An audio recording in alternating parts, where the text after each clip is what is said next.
the prospect of nuclear conflict, once unthinkable, is now back within the realm of possibility.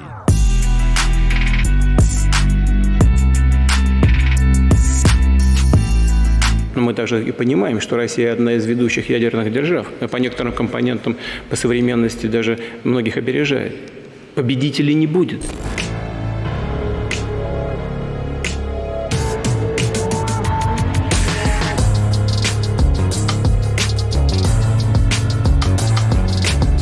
The considered opinion at the moment is that there are about 13,000 nuclear warheads. 90% of those are in the hands of the US and Russia. This, however, is actually a dramatic decline from the 1970s and 1980s when there were nearly 80,000 nuclear warheads.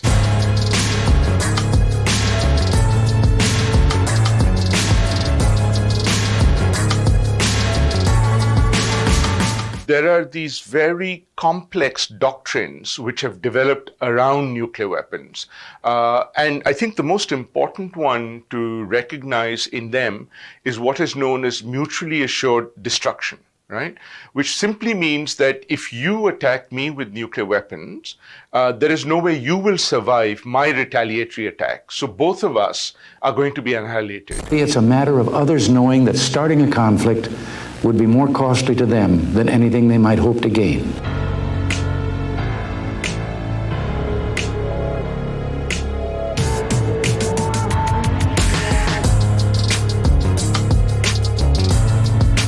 Поэтому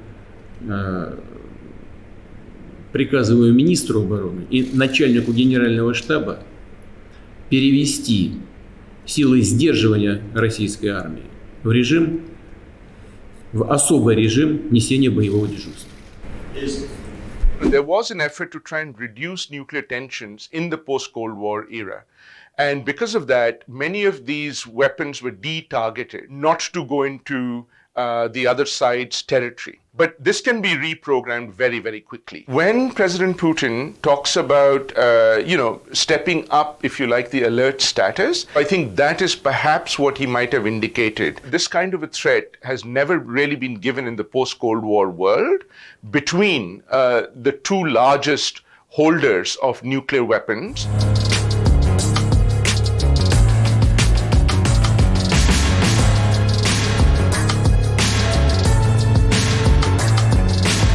I think we may not come to that, I hope, but there is a possibility that this may happen inadvertently if, for example, the conventional conflict in Ukraine gets bogged down.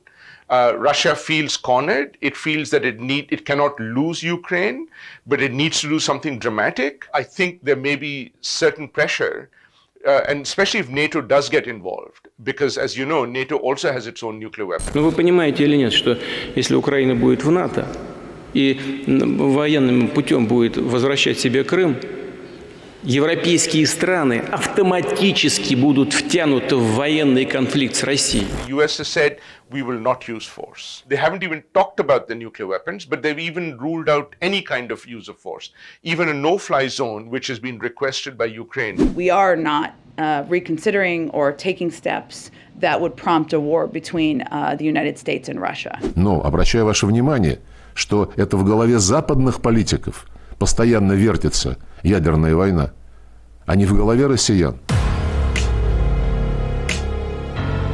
You have two, very strong, different points of view and debates. The first is those who possess nuclear weapons actually argue that, in fact, it is nuclear weapons that have provided us this long peace and security since the end of the Second World War. The idea of this group very much is to try and manage nuclear relations and nuclear weapons so that you do not come to this kind of a situation, right? The other school of thought, which is also, by the way, now gaining a lot of ground, what we need to do is get rid of these nuclear weapons entirely.